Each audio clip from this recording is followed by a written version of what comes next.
Good morning and welcome to Renew Canada's InfraIntelligence series. My name is Corrine Lenz and I'm the content director here at Actual Media.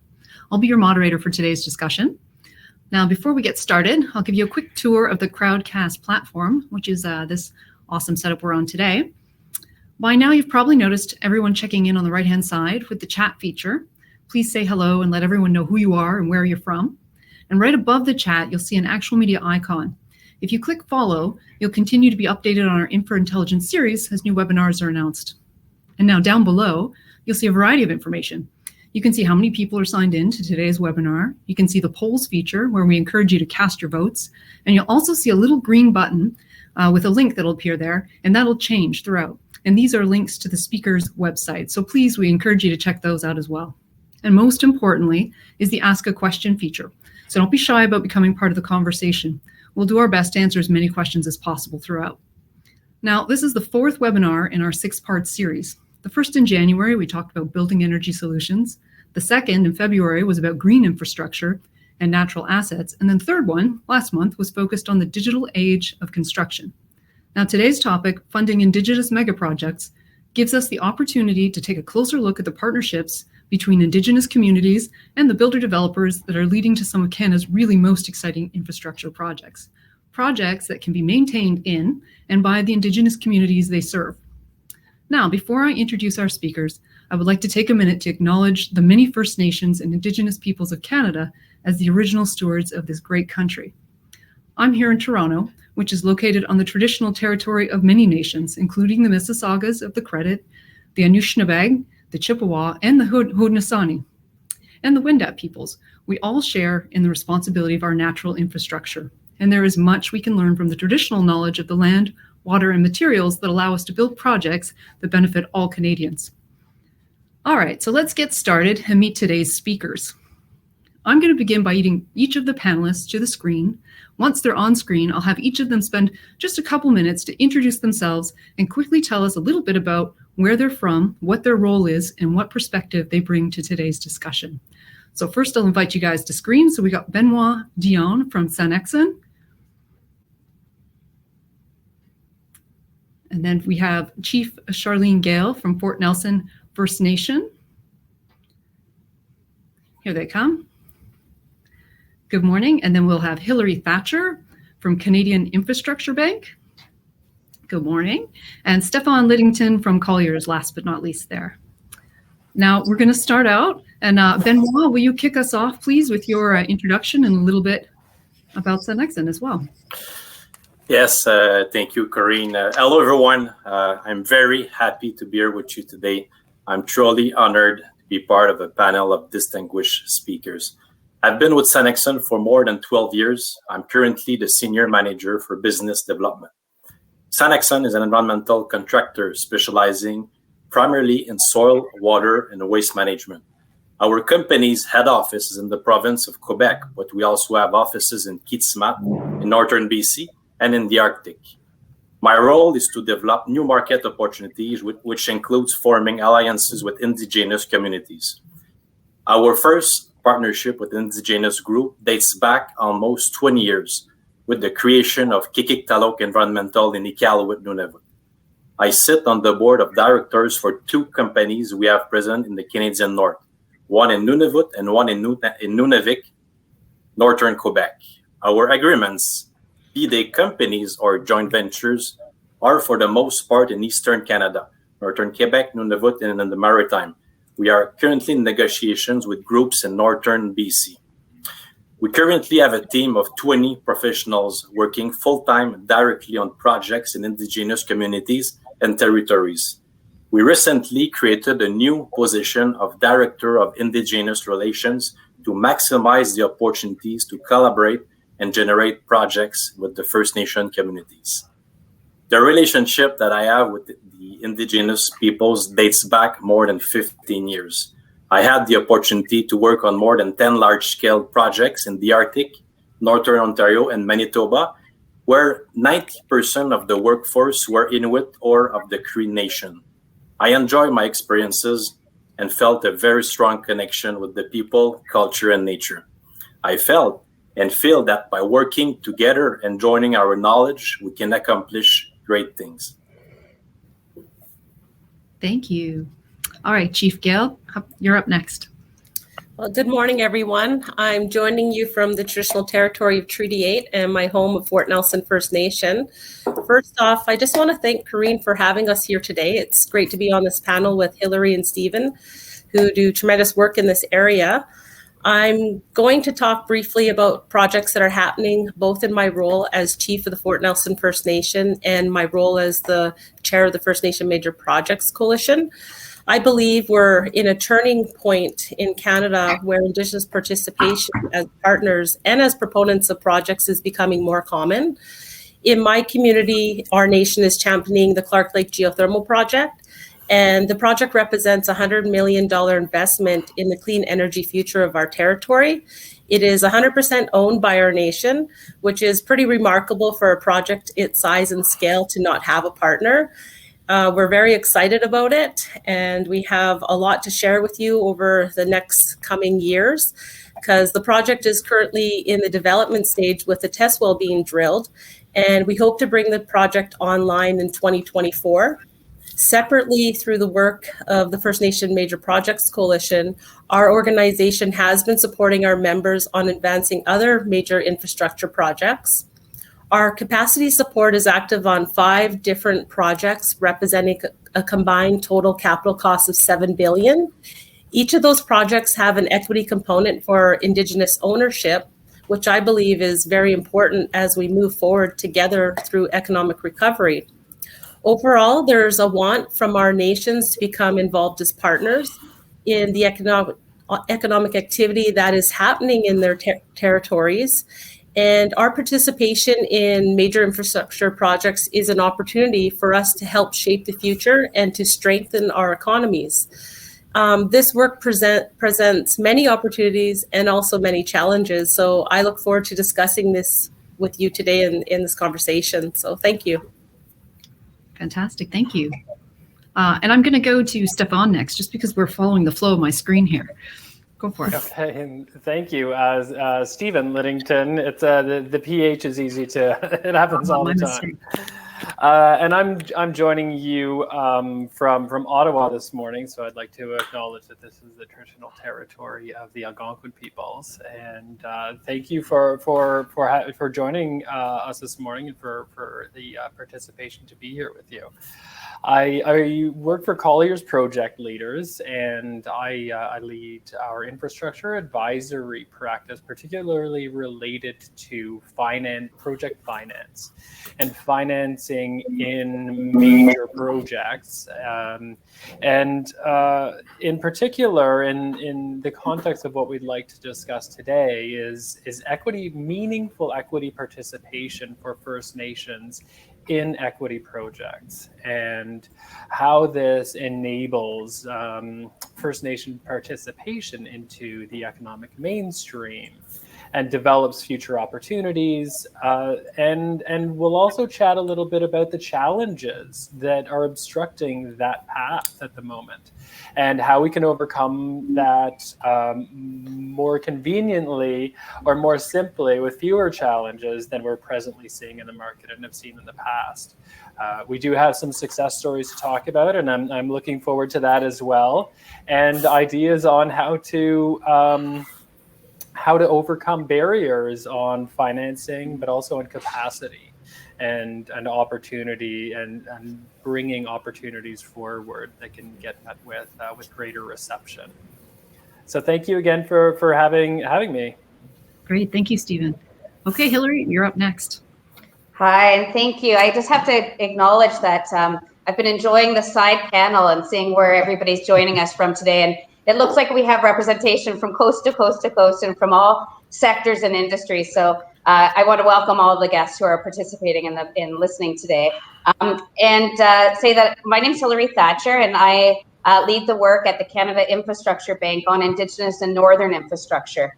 And the bank really was set up to attract and co-invest with private sector and institutional investors in really 5 key priority areas, being green infrastructure, clean power, public transit, trade and transport, and broadband. And these are all areas where many First Nations, Métis, and Inuit communities are also looking at seeking investments, either in large-scale projects where they can be a partner, a meaningful partner, or in projects that are going to directly impact their communities and help build and grow their community-based infrastructure.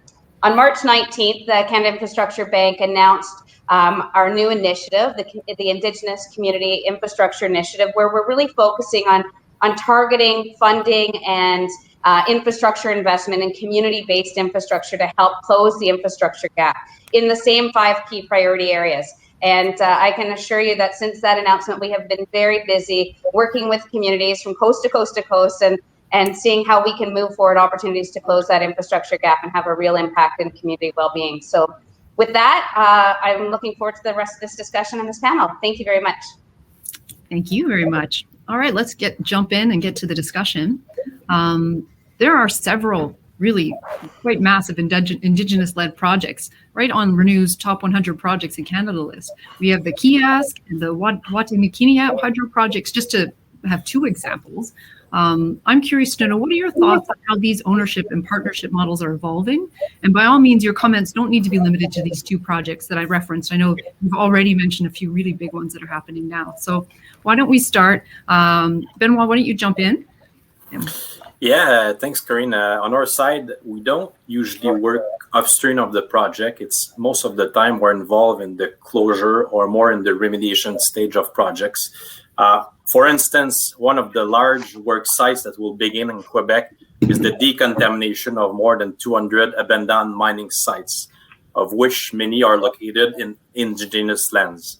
Just to give you an idea in numbers, Principal Mine located near Chibougamau, pretty close from James Bay area, represent more than $100 million in environmental liability.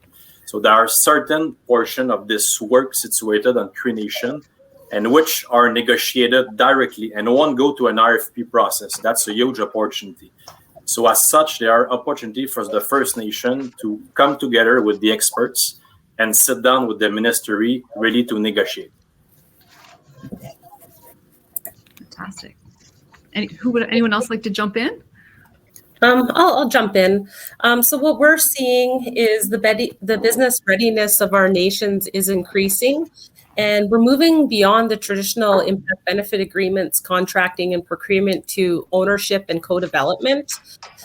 Within the Major Projects Coalition, we're assisting 12 communities in northern BC who have made a decision to acquire equity in the Coastal GasLink pipeline.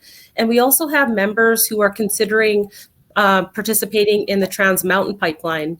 So the complexity of our members' business deals are continuing to increase, and this is putting more of a demand on our capacity and resources.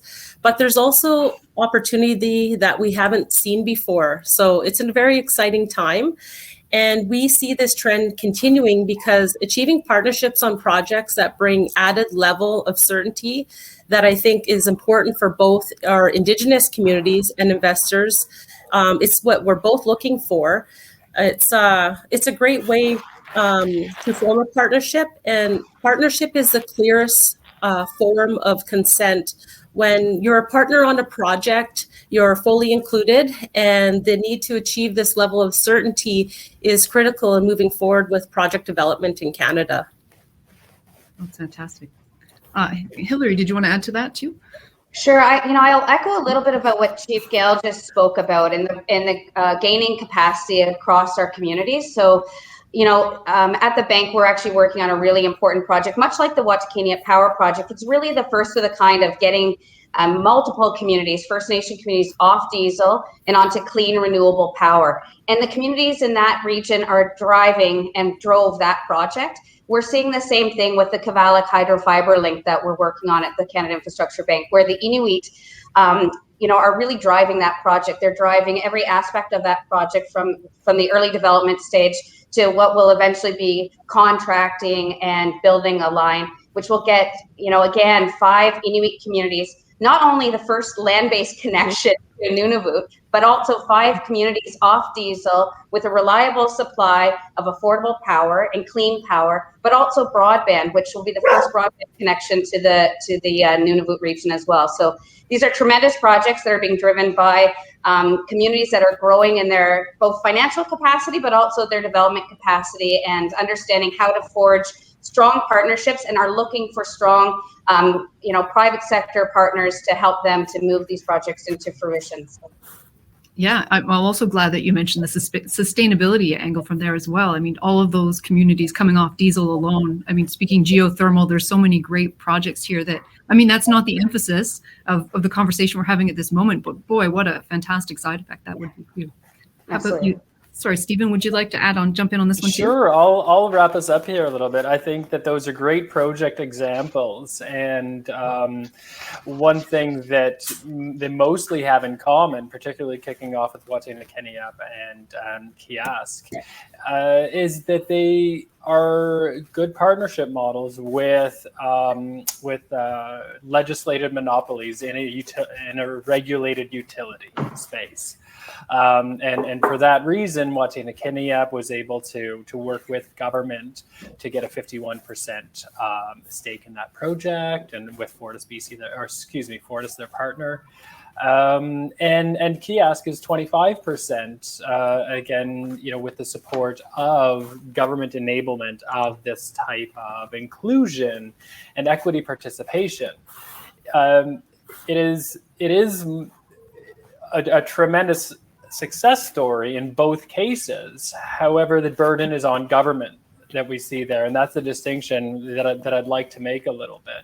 Is that, and I am familiar with Chief Charlene Gale's case on the Coastal GasLink, where it is not government led or supported, or there are no interventions in any way, and it is a vastly more challenging process, and the economic affordability is much riskier. And so while these are terrific models that we're talking about and opportunities, I think that the burden has largely been on government to this point, which is challenging to make meaningful progress. They can't do it alone, I suppose, is my point there. That we need similar corporate values to dictate how they behave in this space, to drive ssimilar successes. And I know that there are terrific corporate successes out there as well. I just think we would be remiss if we didn't hope it were a little bit more common. No, that's, I think that's absolutely it. I know that there's a lot of projects that maybe don't fall yet into that mega project status, but there are certainly some fantastic examples of smaller type projects as well that seem to be leading in the forefront. Absolutely. So, Chief Gale, how does the First Nations Major Projects Coalition play into these partnerships? And perhaps you can also comment on how the federal announcement from earlier this week that the government's planning to spend an additional $18 billion over the next 5 years for Indigenous communities, how that might impact. Okay. Well, the infrastructure announcement this week for the federal budget for Indigenous communities is much needed. It will benefit our members greatly as well, because we have infrastructure deficits in our community and the need is tremendous. I've traveled to many First Nation communities across Canada, and we need help in this front. So the $18 billion announcement is for roads, wastewater, it's for schools and housing. But at the same time, the coalition is focusing on ensuring our members can become partners in the major projects that are occurring in their territories, because we need these revenue streams to get us off the ground so that we can build on these projects, but we can also build up our communities and our community programming. We all know that the federal funding that comes from the government isn't adequate enough. And each year, even for my own community, we have to provide nation funds to offset our costs because the demands are tremendous. I'm very pleased with the announcement. I think it's a huge step in the right direction. I also think that the need to build and maintain our infrastructure over the long time is really important. So that's why our members want to get involved in equity positions and ownership and co-development of the major projects happening in their territory. We know that government isn't always going to be there to help us with our funding needs. And so we feel that the only way to be involved is to be involved in these major projects as owners so that we can bring in our own revenue streams and use those funds to build the type of projects that help raise the standards of living for our community members. Awesome, thank you. We just had a question pop up here from a very famous guy who many of you might know, Todd Latham. It seems like there are many opportunities for the Indigenous-led and owned projects in Canada on critical infrastructure projects like energy, broadband, and housing. Is there enough scale to incorporate P3 and other financing procurement models? And will some project bundling be required? Anyone love to jump in on that one? I can take a run at it. I think that the answer is, is yes, there is enough scale to incorporate a P3 type or a non-traditional procurement, particularly if we do consider bundling. Our geographical challenges and what comes out of those non-traditional procurements and how we're looking to really transfer the risk around some of the greater challenges or the greater risks rather on construction and certainly through operations if we were to consider that it would be a DDFOM or something with that long-term commitment behind it is something that has certainly been contemplated over the years, particularly with fresh water, with housing. But it's not as though there hasn't been a champion. I just don't think that there has been necessarily a collected and concerted drive towards that to explore the procurement of it, even as a market sounding. So I know that there are tremendous needs. I think that, again, it's probably something that does have to be government championed, certainly. But I imagine, or rather I expect, based on the opportunities ahead of us in some key spaces, that a major project like that, which would be very substantial project, could be achieved, and without naming names, I'm sure that there are some departments or crown corporations in government that would be receptive to unsolicited proposals for something of that effect. And I think just to build on the unnaming names of crown corporations that are looking at P3s in particular, the Canada Infrastructure Bank really does look to support projects where we are including and crowding in private capital as well. But we don't replace, where other institutional investors can be. So really we come with some creative solutions and flexibility and a different risk appetite as well to help with that public inclusion. But we are looking for where we can attract some private investment. Now, on the idea about bundling with Indigenous communities, where there's a number of communities with great number of needs. So there's over 100 communities that are reliant on diesel generation right now, for example. Forcing that relationship, that bundling of those communities, because they are independent, self-governant communities. How do you force those relationships, that marriage? And it won't work everywhere, but we do see opportunities, certainly at the bank, in our discussions with, for example, some of the Inuit regions where the communities, they have same culture, same language, same infrastructure gap, where the bundling makes a lot of sense. We've seen the bundling in, the Wate project, the Watakinia Power Project. That's 19 communities coming together with a vision of how to get the communities off diesel. And so it's not insurmountable, but I do think, to Stephen's point, probably it's going to need governments on both sides to do a bit of market sounding to really attract private developers and private capital to look at the breadth and scope of the opportunity, which I believe is there. It's it's going to take governments from the Indigenous side as well as I think the federal and potentially provincial, territorial governments to really stand behind this as a way to create a lot of efficiencies and a more effective movement to get to closing that gap.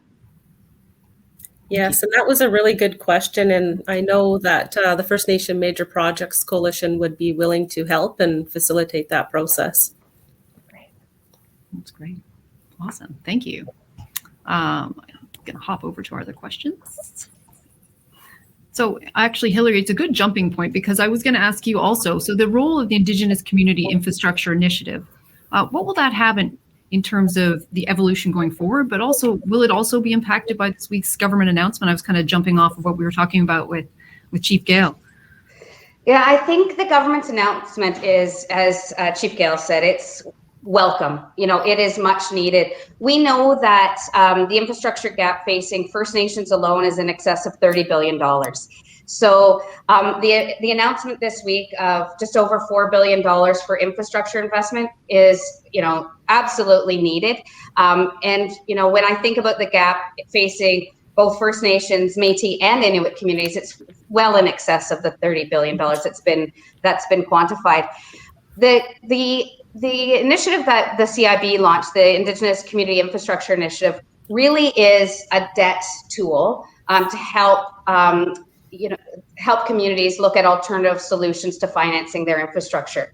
And so grants from the federal government, this new announcement, are very welcome to help move more projects forward faster. And we need to accelerate closing the gap. That was certainly a part of the statement, was about accelerating this closing of the infrastructure gap by 2030.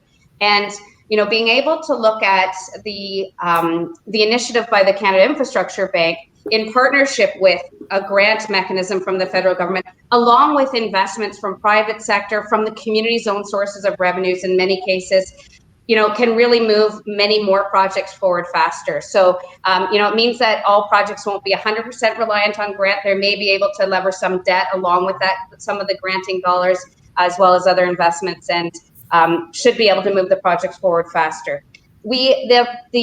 The Indigenous Community Infrastructure Initiative, as we refer to as ICII, is really a tool that we're working with communities directly on their projects.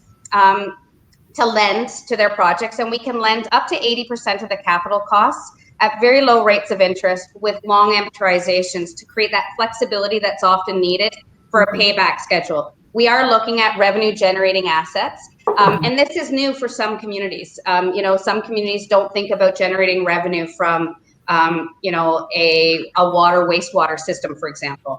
And so this is a new sort of approach to think about how infrastructure assets can be levered for debt so that you can build your and control and really move down that continuum of self-government, self-determination by controlling your own assets in a new fashion. And so we have a lot of flexibility around the initiative, and we're working really closely with the federal family and all the departments who have investments in Indigenous infrastructure so that we can actually get more projects built to serve the needs of the community. So, that we can really start tracking and measuring healthier, more vibrant First Nations, Métis, and Inuit communities. And we think that that's extremely important.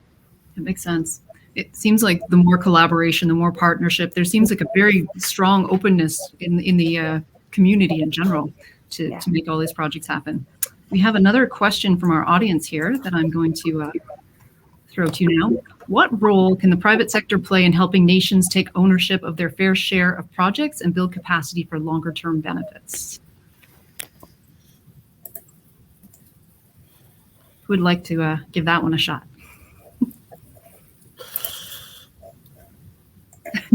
I think it's just a quick comment on that one. I think it's by sharing the innovation and expertise. Expertise is present all over Canada, just in terms of wastewater treatment, access to potable water. So we need really to find a platform where the expertise and local collaboration can exchange together. So expertise, innovation is really key here. Thank you. Yeah. And I just think it's important that Canadians understand that we want our nations to look like your communities. We want beautiful homes. We want paved roads. We want fresh drinking water. These are all things that, some of us have and some that desire. And we all have to work together so that we're raising up the living standards for our people and take pride in that, where we can, decorate our communities with our language and our culture, and be proud of our communities when we invite you in. And there are so talented people in the communities that you just can't imagine. So talent is there. We just need collaboration and support. And that's, I might pick up on that because it's in the question, and I think that collaboration and support point that you finished on is really the unlocking of those opportunities and exploring how communities can begin to embrace these projects and actively participate. The opportunities that come around, and they come around fairly frequently to some and fairly infrequently to others, but the developing a relationship and striving toward active participation from the community rather than and I say that because there's a bit of a spectrum. You can have active resistance, as we've seen a number of times, and you can have active participation, and then there's a passive sort of spectrum in the middle as well. But private sector taking the position that active participation is the objective will help gain interest, develop a relationship, contribute to the capacity development of that community so that there is a full understanding of the business opportunity in front of them. Mm-hmm. Informed consent can be part of that process, and trust between parties is something that's going to establish what we're referencing here in the question as a fair share of projects, or ownership in their fair share of projects. So it's entering into a business relationship that's based upon this expectation of respect between parties, capable parties on both sides.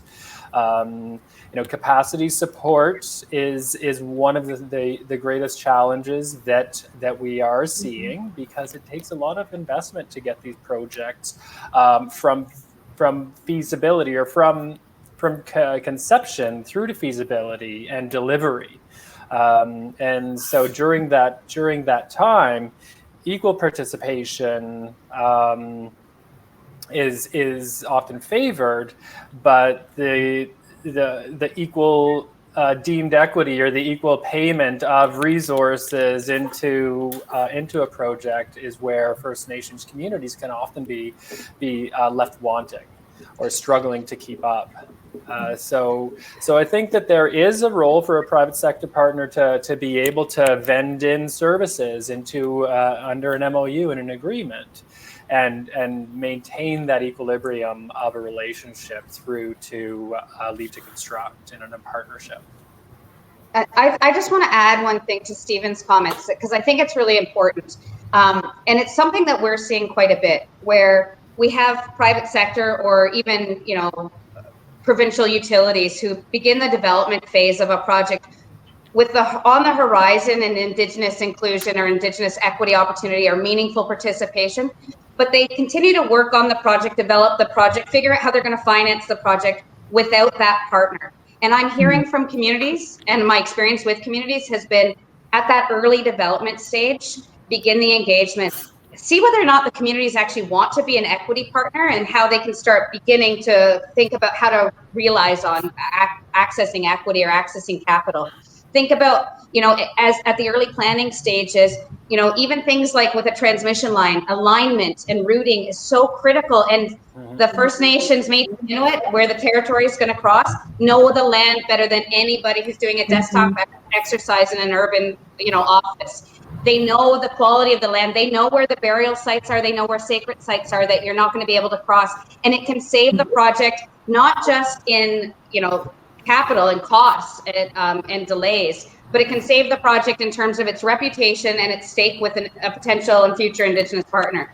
So I always say to developers and of all crosses that they should really begin those discussions. If they're open to engagement, start them at the very onset of your project plan, and you'll have a much better and stronger relationship forged at the end and a better project for it.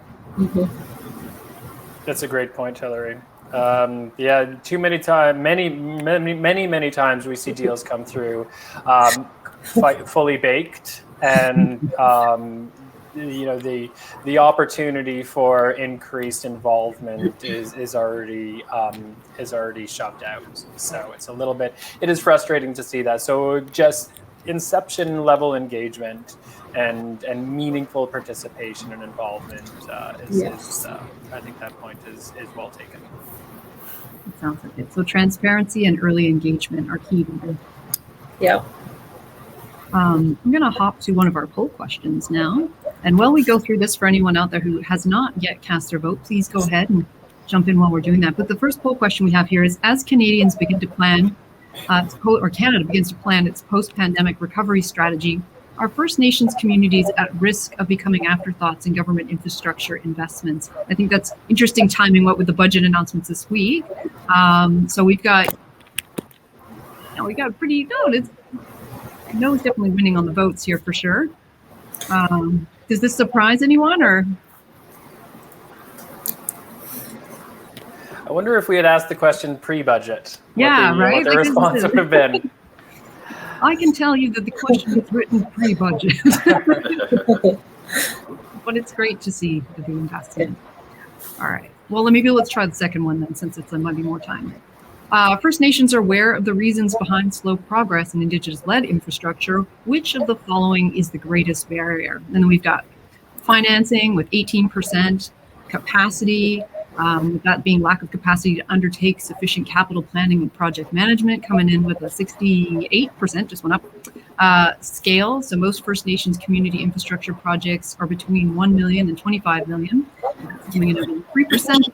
And then project timelines, lack of capacity, jurisdictional ambiguity, community engagement, process and government funding delays at 11%.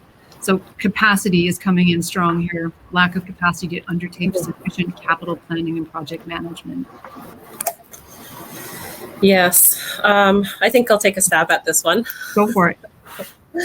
So access to competitively priced equity capital is a major challenge. Most Indigenous communities have limited or at no risk capital. So this means that our down payments on a project have to be financed. Mm-hmm. The Major Projects Coalition has helped our members navigate the capital markets, and we were not always successful either. In one case, we went to source commercial capital for a project, and we were told that it would be between 12 and 15% when the rate of the return of the project was going to be 9%. Mm-hmm. So in our case, our members had to give up their equity interest on the project because we couldn't find alternatives to help them be successful. So we have been advocating to the federal government to step in and help Indigenous communities get across the finish line with access to capital. We need that either through loan guarantees or equity loan guarantees. And to be clear, like First Nations aren't looking for handouts. We're looking for help on commercial terms that enable us to enter into the economic mainstream in a big way. We see these projects happening around us, and we're going to continue living here for thousands of years. We want to be part of them. And it just goes back to what Hillary had said about we're the stewards of the land. We know the land, and I've had people come to me with pre-baked conceived plans, and just to let them know that that's not going to work because where you're planning to do this is in Muskeg or traditional salt lick or a traditional spiritual site. But had they come to us earlier on in the game and invited us to be a part of the project, whether we wanted to be an equity partner or just wanted to ensure that the project they were building was going to be built in line with our values, then we could have helped either way. So I think that's important is, getting past this, way that First Nations are able to receive funding, our loans to be successful in these projects. And sometimes First Nations don't want to be a part of a project, but they'll definitely help you be successful because your business plan and your business model is in line with their principles and the way they develop in their territory. That's great. It's actually a good segue to maybe have it perfectly planned for me. But we've talked a little bit about it already, but what are the main barriers that still remain and how can we overcome them? Stephen, I know you recently spoke at the Indigenous Sustainable Investment Conference on this topic. Maybe you're a good person to kick us off here. Sure. Yeah, I'm happy to, and I believe it does align well with that question, and I completely agree with Chief Gale's response to it. The capacity issue that constrains development or constrains active participation from communities on this. It does begin, in the business case phase. For participation in these projects as either an FN-led solution, like the Clark Lake geothermal project that Chief Gale mentioned earlier, or the Wataynikaneyap or Kiosk, or there are quite a few that are out there in the mega project space. It requires a tremendous amount of due diligence to be a credible and bona fide counterparty in these mega transactions, which is not inexpensive. The amount of commercial and financial and legal due diligence to be that partner and self-organize. Hillary also mentioned many times these projects are distributed because of their size, particularly in energy space. They range over many communities, and so consolidating, up to a dozen or 24 voices into one project vehicle to be a counterparty and go to market for these projects is a very time-consuming and very capital-intensive period of time, which also to Chief Gale's point, not many communities have funding to cover those development costs that can be later capitalized into the project. But it's that upfront cost that's very challenging. And as Chief Gale also mentioned, that is a functional role of the First Nations Major Project Coalition. They provide that capacity support, which has led to the development and the progress of several major projects on their end. Finally, not finally, but subsequently, when we do get to a point of a financial investment decision or a lead to construct or an equity partnership in these projects, the availability of affordable capital gets constrained when we need to raise to purchase our position in these projects, particularly related to the equity position.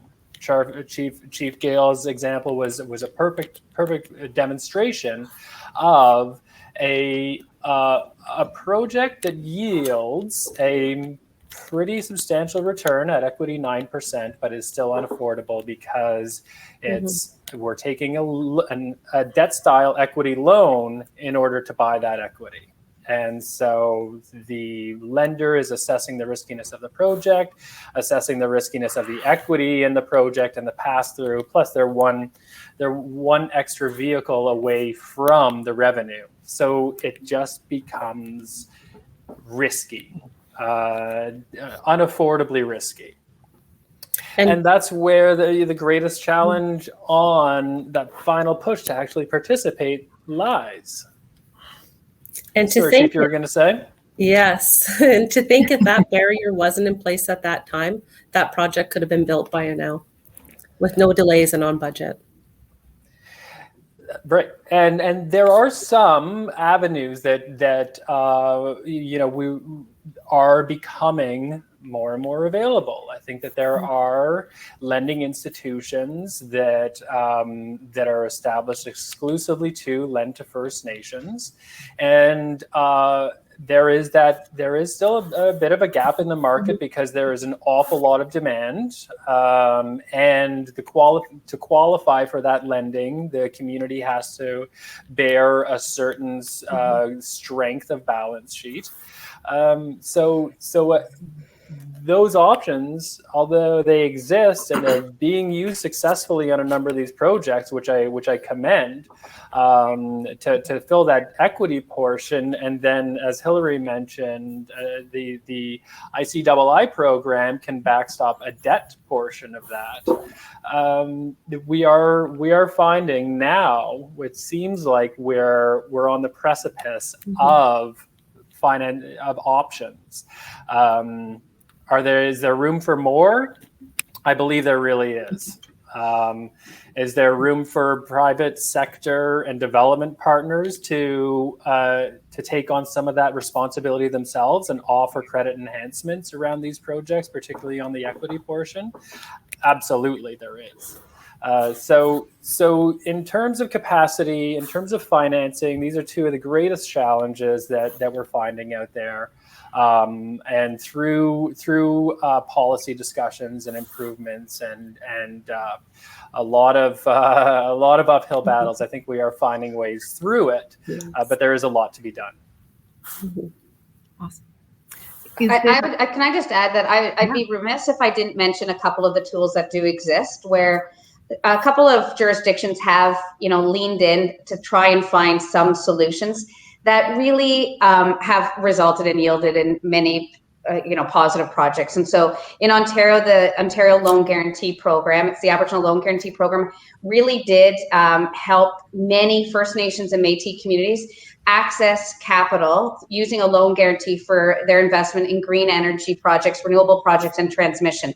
And there's a significant amount of Indigenous investment in Ontario in the green economy, which is tremendous. And it's actually been seen as really a game changer for so many communities. Alberta also recently, within the last couple of years, announced the Alberta Indigenous Opportunities Corporation, and they're also doing loan guarantees in the resource sector to help First Nations and Métis communities in Alberta to access more affordable capital. But to Stephen's point, there is definitely a need for more of these vehicles, and those are exclusively in 2 jurisdictions. And we know our country is huge, and we need more tools at our fingertips so that First Nations, Métis, and Inuit can all participate when the right project comes up with the right risk profile for that community. Perfect. Actually, that's a good segue for another question that we've had come in from our audience here. Further to the discussion of the Clark Lake geothermal project, what are some of the other potential infrastructure projects on the horizon that can be Indigenous owned and collaboratively supported by strategic investments, and any particular ones to watch and raise awareness about? I think, obviously there's different things happening in different communities, but the First Nation Major Projects Coalition members focus on projects that are over 100 million.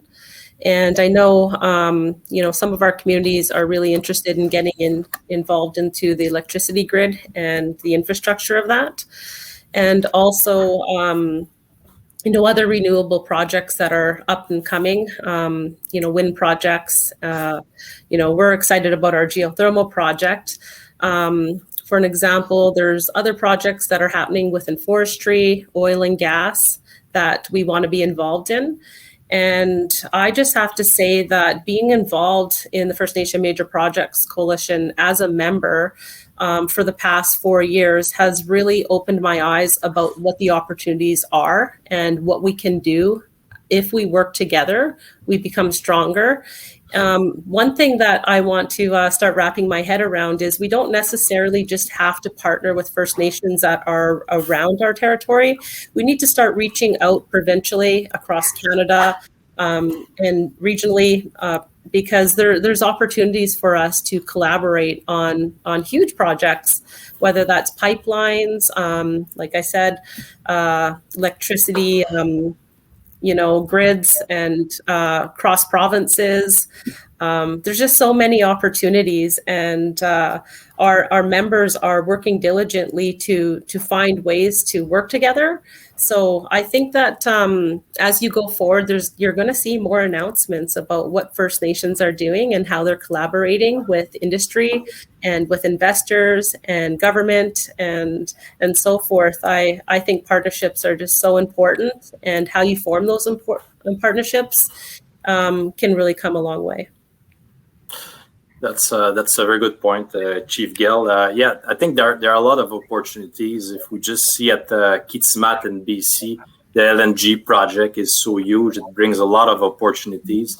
In Eastern Canada, as I mentioned earlier, all the cleanup of the abandoned mine sites will be huge projects that will go in tender process very soon.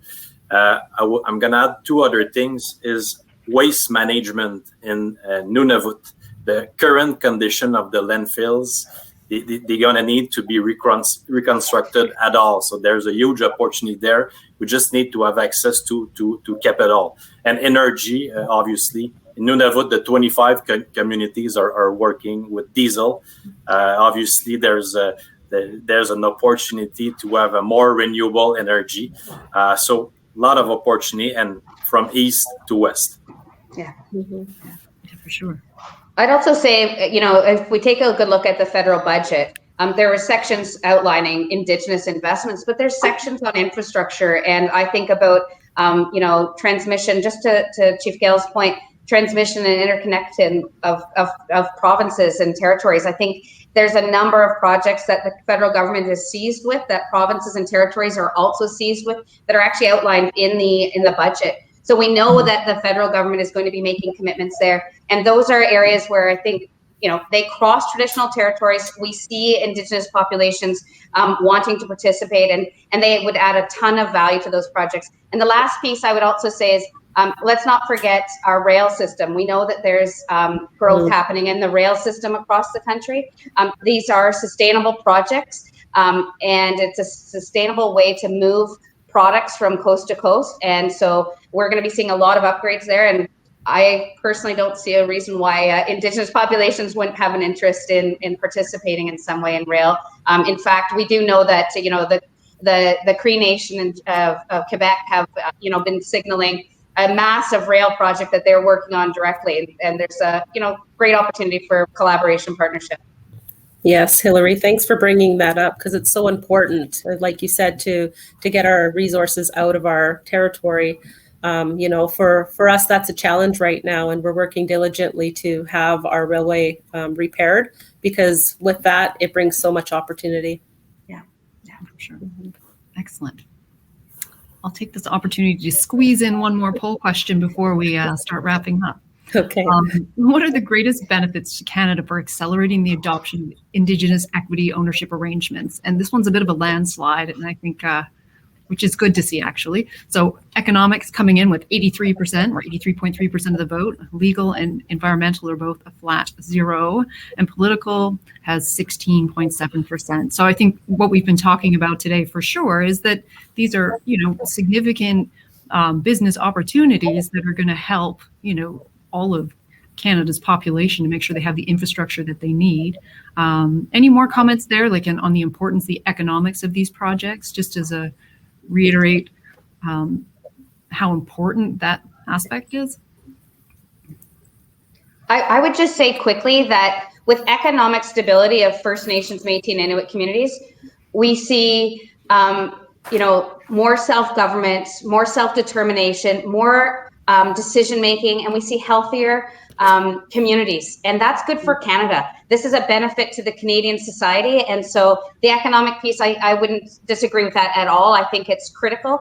And that economics lead to all of these other tangible well-being metrics that, you know, Indigenous peoples and populations across the country are seeking. Mm-hmm. And if I could give some advice, just if you're planning on building a project in territory of a First Nation or a combination of shared territory within nations, that partnerships are really important. And my community has really good partnerships with our local municipality, with private sector companies. And our partnerships have all started the same way, by our partners taking the time to get to know us and understand our interests and our priorities. I think it's important first step for proponents that they meet with the First Nations and they see if they want to be involved. Through my experience working for my nation and being on council for the past 12 years, I think that when this is done, it really shows a sign of respect for our people, but it also really gives us an opportunity both for the nation and the investor to build a long-lasting relationship. First Nations are changing the way they do business. And so it would be my best advice that if you have a project that you want to build and you want it to be successful and built on time and on budget, reach out to us at the first steps. Hillary pointed out exactly how meaningful it could be to your project to not come with a preconceived plan. Work with the First Nation to build up on that plan, and you will see how collaboration can really work with Indigenous community. Perfect. Well, thank you. Well, we've got 5 minutes left. So I'm going to go around. We'll get some final thoughts. What have we learned? What's it going to take to drive more of these partnerships in the future? If I can get each of you to have a quick 1-minute comment on that. Why don't we start with Hillary, just so we can work reverse circle. Sure. I think Chief Gale really just summed it up. It is about, it's about, so I shouldn't do this, but I'm going to reflect on a story that was once told to me by the former Prime Minister, Paul Martin. And I can't remember whether he was on a stage or not, but he said this to me one time about when he was younger and he was working on his father's steamship business. I don't know enough about it, but he was going to be going to Japan. And to go to Japan, he was forced by the company to do 6 months of training in Japanese culture and language. That doesn't happen in Canada. We don't take the time to recognize and understand that each First Nation, Métis, and Inuit community are unique. Not one is alike. There are collective of nations within First Nations. Inuit have a common culture and language, which is very distinct from all First Nations. And taking the time to really and I'm not suggesting it's going to take you 6 months to do some research, but I am suggesting that, doing the research, understanding who your partners are and understanding what their priorities are will really help you get to yes, will help you to get to a partnership that's meaningful and impactful. And it is not just good for the First Nation or the Indigenous community that you're working with. It's good for your company. It's good for Canada. It scores you well on your ESG, but it also just, is meaningful. And you can stand up with pride in your company, your industry as a government and say that we did the right thing and we had a big impact and we still were able to create an economic structure that resulted in a really important piece of infrastructure asset for our books. So I think it really goes down to understanding the communities and taking that time to do a bit of research because it will get you a long way and it'll build that relationship of trust so much faster. So I'm just going to leave it at that. Oh, that's great. Thank you. How about you, Stephen? I wholeheartedly agree with Hillary and Chief Gale. I think that taking an active interest in and the benefits of all stakeholders is something that is becoming more and more prevalent, and we need to push that a little bit and understand that our actions are really governed by our values. And so at the individual and at the within our corporate networks, let's be mindful of what our values are and how our actions affect those around us, and what does a good transaction look like? And I think that the answer to that question is very different now than it was 10 years ago, and in 10 years from now, again, it will be very different, and really sliding towards that end of the spectrum of everything we've really talked about here today, and making sure that we're just guided by inclusive of impacted communities and respect for the Indigenous and traditional knowledge and values that are reflected and should be reflected in the projects that we bring forward. So I think that is something to strive towards together. Excellent. Thank you. And Benoit? That's a very good point, Stephen. In business, the first years are often more financially difficult. It is during these times that challenges often come to light. Communication is the key. Mutual respect is so important. And the second one, which is considered taboo once in a while, is really meeting the financial objectives and making profit. Profit is so important. Yeah. You can generate additional opportunities and create wealth. And the third is really to share the information. And I'm not talking only about strategic information. It's ongoing project, bidding opportunities, and issues being faced. Never consider a partner as being too informed. I'll finish by saying that we can never underestimate the strong relationship that our partners have with nature. As such, waste management and environmental best practices must be integrated in every project. I see two main battles in the future: access to potable water and protection of biodiversity. They are the two very big challenges. Thank you. Thank you, Benoit. And Chief Gale, I know you've already kind of wrapped us up, but I'd love to have your last thoughts. Okay, I just wanted to say, thank you for having us here today, and I think all of you made some pretty good points. I just wanted to say that sometimes it could be challenging, like, oh, okay, well, I don't know anybody at the First Nation, so how do I make that connection? I just wanted to let you know that if you're having those challenges, you could always reach out to the First Nation Major Projects Coalition, and we'll assist you and see if we can help you make that connection and facilitate a meeting between your company and the First Nation. So I just wanted to leave that there because it is challenging, because as First Nation people, we make decisions from the ground up. We have our land users on the ground, our hunters, our fishers, our traditional medicine collectors. And so that's where the decisions are made when we consider a project is on the ground. So it's so important that you do come to the First Nation first, and we can help you be successful. So thank you. Thank you so much. And I'll wrap us all up now. So thank you so much for all of our panelists, and thank you to Sanexon Environmental Services for sponsoring today's webinar. Sanexon is a member of the Logistec family and has been a leading provider of environmental solutions for more than 35 years. You can find them at sanexon.com to learn a little more. And a big thank you to all of our attendees today. Your participation through the chat feature, polls, and questions go a very long way in making it feel like a lot less like we're isolated at home in our offices and kitchens. We'll look forward to seeing you again on May 27th when we get together to discuss Canada's nuclear future. If you follow Actual Media up at the top of the screen there, you'll automatically get a notification for our upcoming webinar. So thank you again, and we'll see you next time.